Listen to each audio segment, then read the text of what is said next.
Hello and welcome to another edition of the DP World Tour Picks and Bets show on the Mayo Media Network. I'm not joined by Skylar Hope this week. It is instead Ryan Baroff. Ryan, hello. Hey Tom, thanks for having me. I'll do my best to fill Sky's big shoes. Yeah, no, I don't know how big his shoes are, but we'll find out that one week when he comes back. It's an event this week where the Scandinavian mixed. Do you get excited about this event? Do you like the format? Is there anything to it other than just another DP World Tour event for you with some other people in the coverage, or how do you approach it? No, and I used to just love the Scandinavian Masters, the old Nordea Masters. That was much easier. Just you bet Pavon, you bet Fitz, and you kind of move on from there. I mean, I'm all for these sort of events. I don't really know how to price them or how to weigh that at all. Obviously, we saw Lynn Grant win by 9 last year, so hopefully it's a little more competitive than that. But no, always open to change for sure. Yeah, like I think the thing is, like, I'm a bit like you. Like, I really enjoyed the Nordea Masters Scandinavian Invitational, so I'm a bit disappointed that's not in the rotation. But by the same token, this is, it's an innovative event. We've seen Jonathan Caldwell win it in 2021, and then Lynn Grant, like you said, in 2022. So we've had 2 results. We had a couple of Alice Houston was there in 2021 as well. So we had a couple like contend, but generally speaking, it's still been the men that dominated it. When you look at kind of the top 10 and top 20 as a whole, outside of Lynn Grant last year. So obviously I've been playing on different tees. I think the men's are sub 7,000 this week. Nearly, is it 6,600 this week? And then something like that. It's short. Yeah. Yeah, and then the ladies are off at 6,000. So not going to be a driver heavy course. It's not going to be something where you need to be hitting it long like we did at the Porsche European Open last week. Any thoughts on the European Open last week as a whole, or Tom McKibben in general? Pain. I had Max Kiefer. I had Ewan Ferguson. So got a place out of Kiefer, full place there. I mean, obviously, especially Sunday, McKibben played amazingly. He didn't hit a bad shot all day. It seemed like the irons were dialed. But Kiefer, man, he missed the green with 2 chips coming down the stretch. He 3-putted, I think it was 13. And then he missed a 6-footer for birdie at the last, and that was that. So always good to see the young guys win. I think we've been on McKibben a few times this year. Sky especially has been on him. So always good to see that. Yeah, look, like I think for golf and the DP World Tour in general, it's great to see McKibben win. It wasn't for our bank balances, as we've obviously just mentioned there. But like I had like Armitage was there in the mix, didn't really get going. Julian Brunn really had a chance to place on the final day and just ejected. And we've been in a joint pain of Mike Lorenzo Vera last week, who decided to go backwards. And it's been 12 years of pain. It has been, yeah, and it's tough. I mean, I think as friends we have to interject sometimes and stop us betting these people. So, with that said, let's go on then to the Scandinavian mix. We'll look at the top of the board here. So Alex Noren is 18-1, Alexander Bjork 18-1, and Lynn Grant 18-1. And then it comes into Robert McIntyre 22s, Antoine Rosner 25s, and Madeline Sagstrom there at 30-1. Straight away, any thoughts off the top of the board? Do you think it's a case of, you mentioned that we might be overcorrecting on maybe Lynn Grant from last year, but do you think she's obviously the leading chance for the ladies, but do you think she's right up there in terms of chances to win? I do. I mean, she's been playing great this year. Finally, we saw her over in the States last week or a couple weeks ago for that match play. Played great again. I think they're going to correct this by making it a little bit easier for the men. I think when she won last year, Stenson, he got to 15 under. She was 24 under. So I do expect the men to get a little deeper than 15.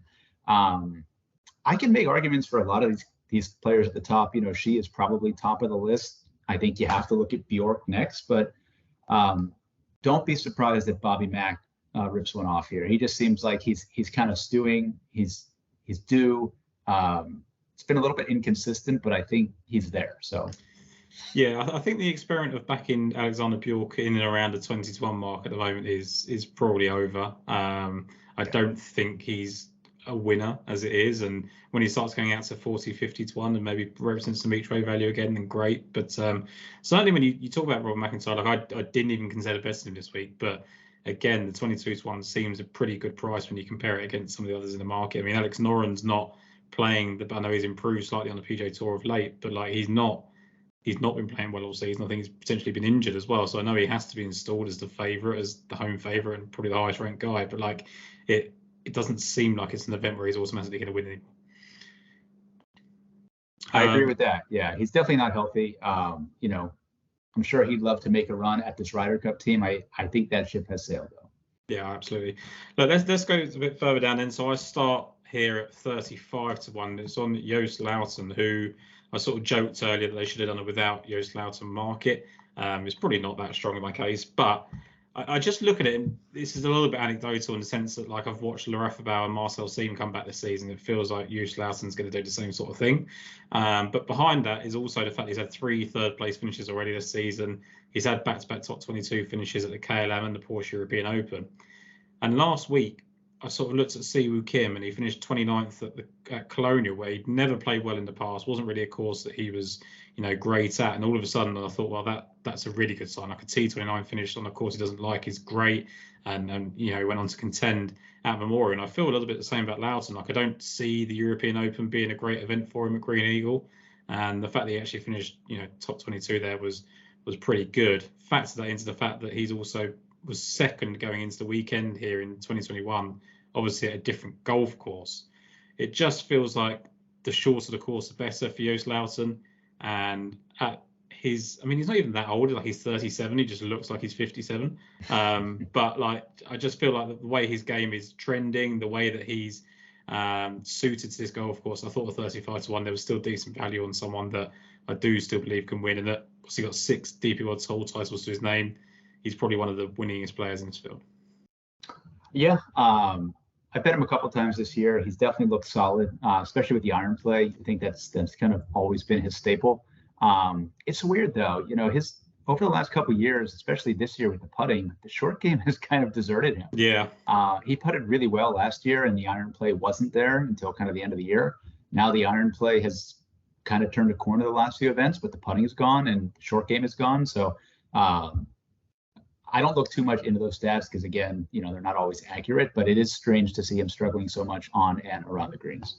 Yeah, and I think, like, ultimately, I think some people, we talk about overcorrectness in terms of market price, but like overcorrectness in terms of players' skill set sometimes. They work so hard to sort something else out, they desert other factors of their game. And I think Joost Luiten probably thought he could just rely on the short game he'd already had for 20 years on tour, and it just hasn't kept up with him this year. So I'm hoping that does turn around. But I think ultimately in my head, like, Jason, I spoke to on Lost of Words, he sort of said that, an event where he's got to go to 20-25 under, he's probably not going to make the putts that he needs to. But sometimes in my head, when the mentality is that, because I feel like he's had to work so hard with his irons from long distance because he's not the longest hitter off the tee.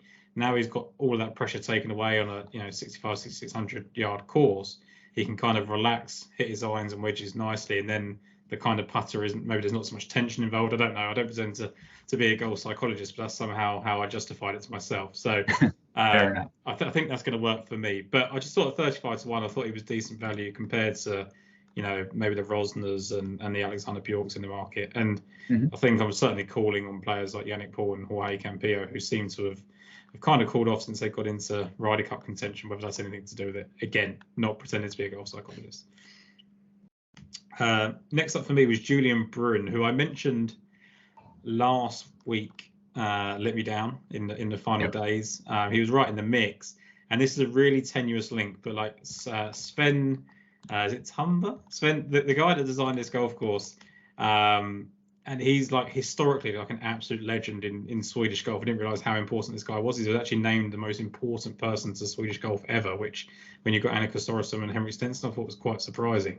But he had an ice hockey background as well. So there's plenty of interesting stories and loopholes to go down there, or rabbit holes to go down with that. But he also designed another golf course that hosted the Dormy Open on the Challenge Tour. So this is very tenuous because no one that played that well at the Dormy Open is playing this week.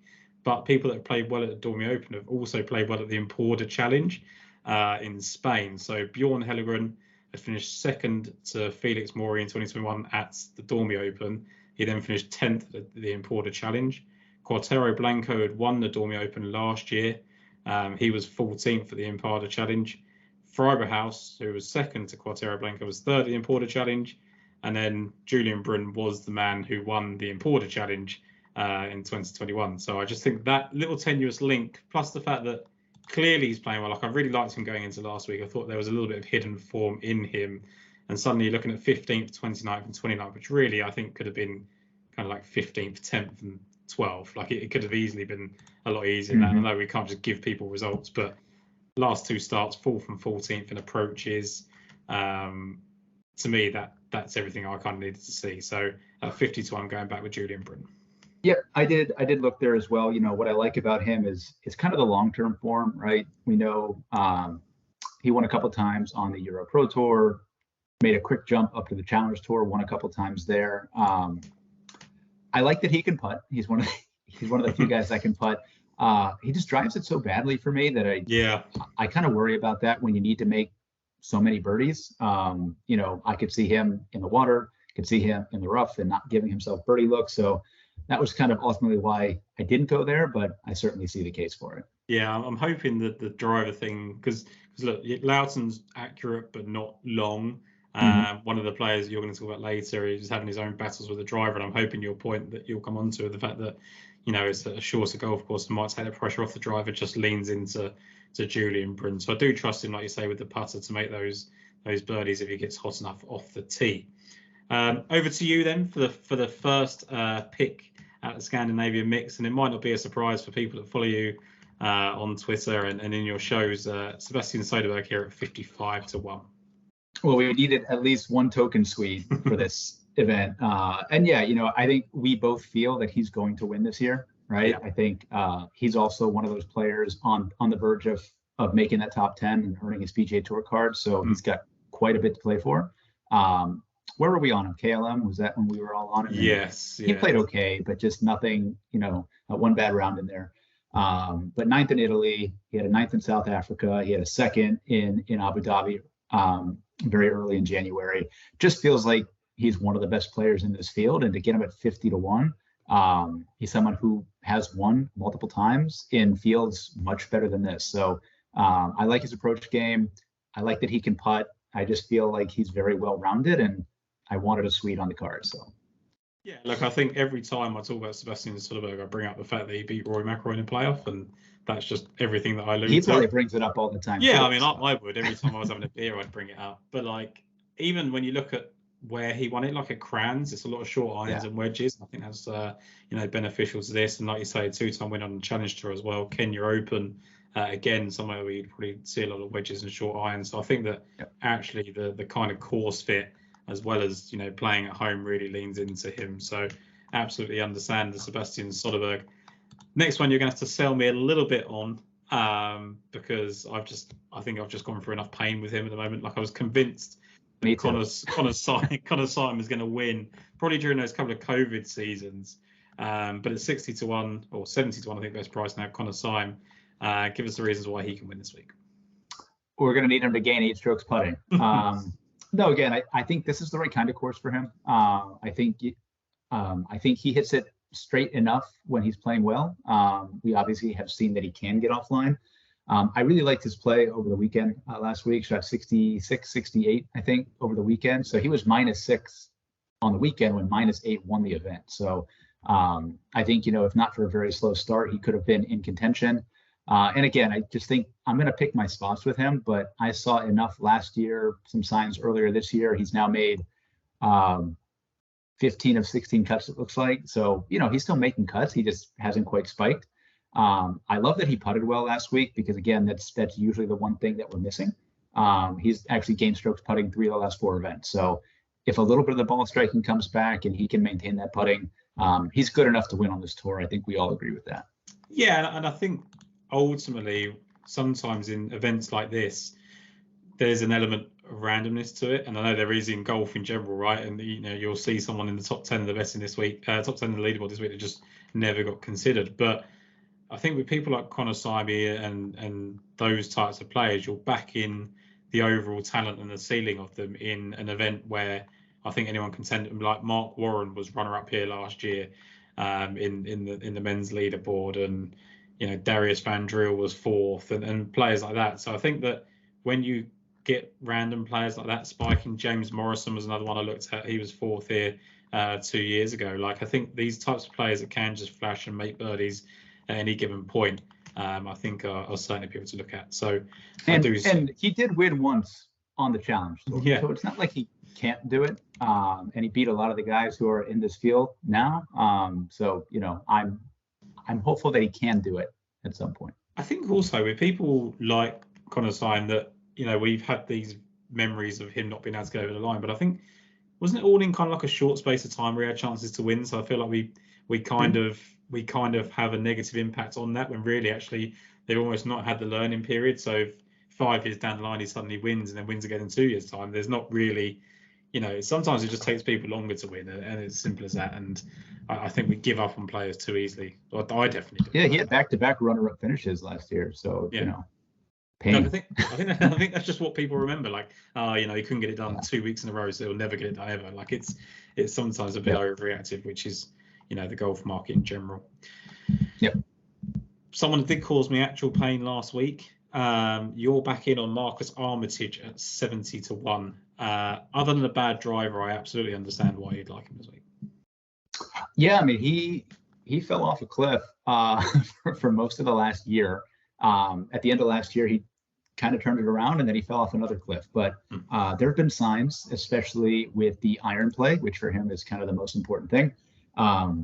He doesn't really drive it very well, like you said, but he hits it far enough that, I am hopeful that either A, he's going to club down a little bit here, find some more fairways, or B, he's going to hit it far enough that he's hitting wedges and sand wedges this week and can make enough birdies. But the iron play was really good the last 3 weeks. He's also gained strokes putting 3 of the last 4 events. And I think in a field like this, in an event like this, I'm looking at iron play, I'm looking at putting. And, he won a 54-hole event, so I don't know how much you want to count that, but he's won. It's weird, isn't it? Because I almost discounted the 54-hole win because it kind of was out of the blue. Like, he had a fine around 65.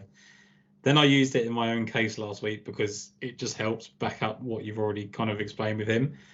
And actually, when I say he was poor off the tee again last week, there was actually his best off the tee performance for 4 or 5 tournaments as well. So maybe it's just trending in the right direction. And then, as we say, he's taking the pressure off the shorter golf course. That could only play into his hands, I think. Yeah, and I mean, I look back a little bit. I don't know if there's anything to this. He seems to play really well in the summer. Every year he kind of finds something halfway a year. And if you do look back at 2021 and that streak where he had a 10th, a 4th, an 8th, and then he won, the stats are pretty similar with, very solid approach play, a few good putting weeks in a row. Still couldn't hit a fairway back then either. So I'm just hoping that it all lines up again. I wonder if there's something to that in the sense, and if you spoke to these people, you probably hear it. English players basically lose the chance to practice for 3, 4, 5 months a year over the winter. We just, once kind of October, November kicks in, you're not getting any reliable practice, either terrible rain or whatever.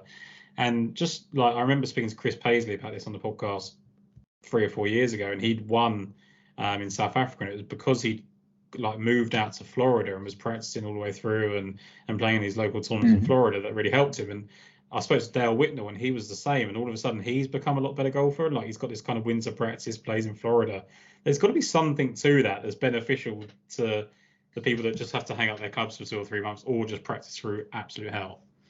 Absolutely, yeah. And I think that's part of the decision-making process for these guys, the guys who choose to stay in Europe, right, versus the guys who move to Florida. And I think it's a lifestyle choice, but it definitely makes sense. Yeah, I think I look at Marcus Armitage, and it doesn't strike me as the type of person that's going to move out to America anytime soon for the benefit of his own game.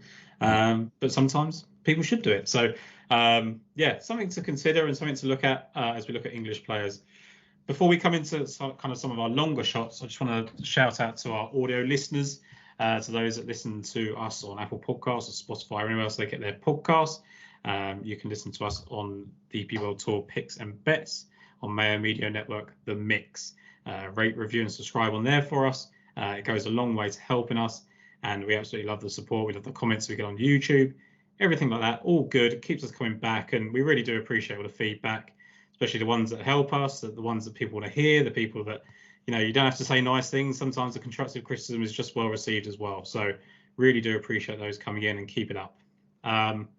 Just looking further down the board, right? Like, this guy is someone that I was tempted to go with. His price has come in a little bit since we were kind of talking about him this morning.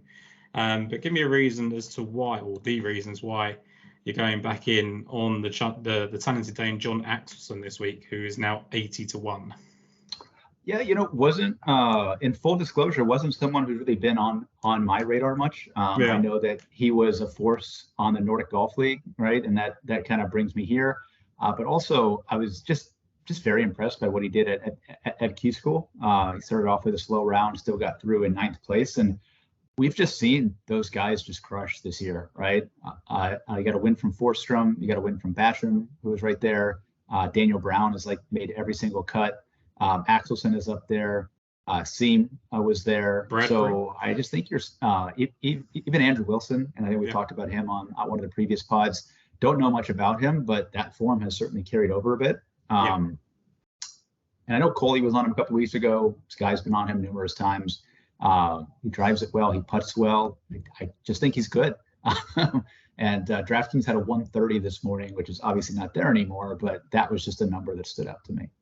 I think the things people worry about so I think Axelsen was something ridiculous, like 400, 500 to 1 when Ben Coley was on him, KLM Open, and people suddenly get this kind of sticker shock where they don't want to bet them anymore. But you have to kind of go with what's happened. So even before he had that 12th place finish where Ben was on, he'd finished 38th at Sadao Open, final round 67, backs up the 12th place finish for final round 66.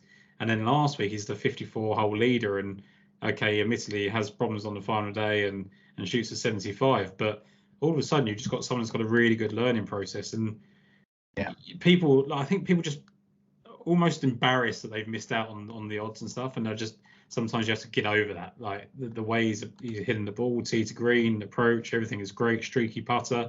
I think just this is definitely a little bit anecdotal, but Danish players are really playing well. They're really coming to the fore. Yeah. And, I think they're bolstered by, the Højgaard twins and what they've done. They're bolstered by, long-term, Olesen, Kjeldsen, Bjorn and people like that. So we're getting a real influx. Hella Kilder's there playing really well. So I think we're getting a real influx of really strong Danish players. We're in, Scandinavia, which is only a bonus for them. So I think that's a great thing to put together.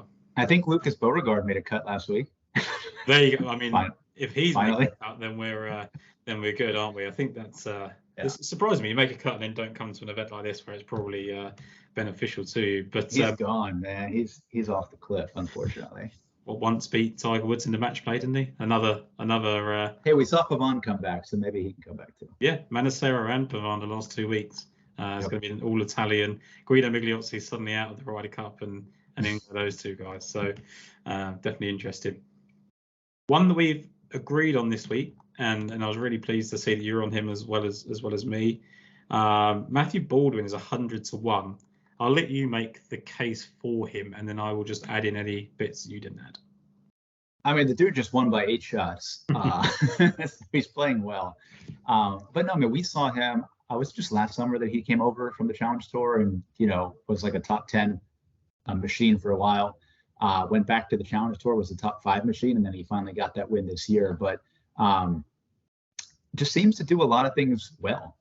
He drives it pretty straight, hits his irons really well. He's also won a couple times on the Challenge Tour, which I like to see. But 3 straight cuts. He didn't have a great finish last week, but I saw enough in the approach game that I'm willing to go there at 100 to 1. Yeah, I mean, as you say, I think it was a 7-shot win in South Africa, and then backs it up with a 32nd place finish, which I thought was really, really solid. Had those couple of missed cuts where you thought, okay, maybe that's the end of his kind of run. And all of a sudden, again, comes back with a 26th at the Italian Open, where he was actually 8th going into the weekend, which is really strong. Gets better every round at the KLM Open to finish 21st. And then the very opposite last week, where he was 5th going into the weekend and shot an 80, 75 over the weekend. The only thing I would say about that, and obviously the concern with people will be like, okay, he's thrown it away over the weekend. He's not going to be in the best mindset, or his game's gone or abandoned, whatever. But it's just a course that's full of water. It demands an awful lot off the tee. I can almost forgive people that. So I'm not too concerned when it comes to Matthew Baldwin. Yeah, and I think, you can always poke holes in guys who are triple digits. And that's why he's triple digits. But I saw enough of the consistency last year where, I mean, it was what, a 3 or 4 month span where he was like in the top 10 or top 20 every single week, both tours. So yeah, exactly that. And ultimately the real tenuous link that I made this week. So Sven Tumba, who designed the course, I mentioned this as well. Designed a course that hosted the Dormy Open, and a lot of people that play well there had played well at the Importer Challenge. That's where Brun won, and that's what led me to that. But going back to that Dormy Open event, Baldwin was 12th and 18th on another Sven Tumba course. So whether that means anything, I mean, I think it's a slightly longer golf course than this one, but it's in Sweden. It's by the same designer. I think we always see these kind of designer links. It doesn't matter how tenuous they are, they are to be looked at. And for me, when you've got something that you can add to 100 to 1 shot, I think you throw that in the mix. I agree. Yeah, I think it makes sense. Now we just have to pray that the women don't dominate on a 5,500-yard golf course. Yeah, and that is always a risk, right? That we could be sitting here and have a full card of men's golfers, and then all of a sudden someone from the ladies comes and wins. But I am gonna just let that happen if it happens. But the final pick for me was Santiago Tarrio, or Santiago Ben Tarrio, depending on how he's listed on your book. But just like Joost Luiten, I think he's just going to be someone that's going to really benefit from this shorter golf course. Like, he is someone that relies on short irons and wedges. He is streaky with the putter, streaky in both ways. He can get terrible with it as well. But he was 4th in this event last year. And again, like, he was 20th last week on Green Eagle, which I don't think is very similar to what I said about Siwoo Kim and Joost Luiten earlier. Like, and a finish of 20th last week for me, for Tarrio, is really impressive. And then when you look at the fact that he was actually 5th at the halfway stage, it really does feel like he's got something to go with this week. And he's made 3 of his last 5 cuts. He's had a 16th place finish at the Italian Open, which gave him 2 top 20s in that span as well. So I really think Tarrio has got, I said to you, like, before we come on, like, I think he's got the tools to win. I just don't know yet how good he is. I think we're going to find out in the next, because if he goes another season right and he doesn't do anything, then all of a sudden, like, he was a good Challenge Tour player that got hot and got his card. If he then wins or whatever does in the next 4, 5, 6 months, all of a sudden we could have a player on our hands. Yeah, I agree, and I've bet him quite a bit. Again, I do like the guys who have won multiple times on the Challenge Tour, which he did back in 2021. I certainly like to see that. Just from, shot tracking him, the dude drives it all over the place. He will find water that I'm not sure exists. I like the iron play. He makes plenty of birdies, but he just makes so many bogeys and doubles. It's just super frustrating. I hope he wins. I hope he plays well, but I'm not there this week. No, is it just a case of fatigue with him that you've just kind of given up, or is it just you just didn't like what he's overall done this season? Yeah, I think just fatigue. Like, I can make an argument for or against him any week. Yeah. I think with fatigue, it's more like MLV, who I've bet now 2 weeks in a row or 3 weeks in a row. Like, that is just, I'm just done with it. But I do think Tarrio will win at some point. I do. Yeah, and look, I just think this Olna golf course, as I say, it's playing at 6,800 yards. It's beneficial, but like you said, they are running it through the Lake Olna. I think runs through every single hole. So Jack Nicklaus talks about the fact he didn't want to actually touch anything. He just wanted to maybe make it strategic that they can find that water. Yeah. So I'm sure Tarrio can find that water if Jack Nicklaus has set him up to do so, or Jack Nicklaus's team. And was there any other long shots that kind of caught you? I know that's kind of our official picks done, but was there anyone else that you kind of looked at the end of the board where you thought you could sneak them in? Not really, but since we mentioned the women, again, I am not an expert in ladies European Tour golf, but there is a Swedish golfer, Lisa Peterson, who won last week. Probably Lisa Pettersson, who won last week. She's 175 to 1. So, like, if you were trying to be speculative and grab some places on someone who just won and is playing at home, that might be something that I looked at. But I did not see anybody else down there. Yeah, no. So to add to that, like, I messaged Jason and Brad in our group chat for Lost Words yesterday, and she used to be a member at this golf course. So she used to be a member of this golf course, and she still lives and plays about 15 minutes away from the golf course. She just won in Sweden last week, so she's in form in the country. My only concern with her is, like, it was almost like a performance out of nowhere. Like, she wasn't showing a lot of form leading into it. So I think it's just one of those ones where, like, did she just get hot for 1 or 2 days? But I mean, that can transpire into something else. And as you say, if we're not an expert in the area and don't know these golfers deeply, then look for the ones that have put in a strong performance recently. Yeah, I mean, she's 175 to 1, so if you want to throw a few bucks at it, but yeah, I mean, I would not be surprised if the top 3 went like Lynn Grant, Alex Noren, Alex Bjork, and we just waste our time. Yeah, that is the concern that, like, we are here. I think just a couple of other ladies players. So there was Clara Davison Splikova, who was 17th, 2nd, and 4th her last 3 starts. That was obviously pretty impressive. Anna Pelaez Trevino has been 8th, 28th, and 2nd her last 3 starts. So again, just in good form. And then I guess it's like Madeline Sagström, I guess, is the next one you kind of got to talk about. 17th, 10th, and 13th, and that was all on the LPGA, which I think is, we talk about this all the time between PGA and DP World Tour form. Like, I guess that kind of counts on the LPGA and LET as well. Yeah, and I mean, she was someone a year or 2 ago. We were betting her, at majors and at 40 to 1, 30 to 1 in a lot of places. Yeah, so. Yeah. I think there's multiple ways to play it. I haven't done it because I think, like you, we got such a stark difference last year, and I think they kind of tried to set out that one of the ladies would win it, that maybe they do just sort of even it out. But if you're looking to, you can bet on these kind of like ladies only markets. There's a couple of names there that I think we can speak to. Yep. Ryan, I will let you evaluate or summarize your card, and then I'll come on to mine as well.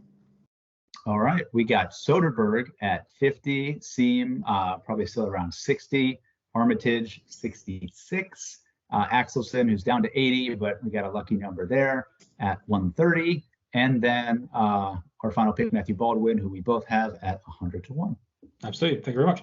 And for me, it's Joost Luiten at 35 to 1, Julian Brunn for a second week of pain at 50 to 1. I am going to join you at Matthew Baldwin, as I said earlier, at 100 to 1. Santiago Tarrio at 130 to 1. I do think Lisa Peterson might just have to be back, just because what we just said. Like, I don't think we have to do it. I think we have to do it. So she's as big as 300 to 1. Oh, that's good. Yeah, I saw 175 here, but I'm going to find places wherever it is. So. Yeah. So if you look on the grids, you can see some bigger odds. But yeah. Brian, thank you as ever. Great to have you filling in. Sky should be back next week. I don't know necessarily what we are doing for the US Open next week, whether we're going to do a European standpoint or whatever. But make sure to check out Ryan's content and tips for next week. And thank you as ever for joining in. Thanks for having me, Tom. Looking forward to it. Take care, buddy. Yeah.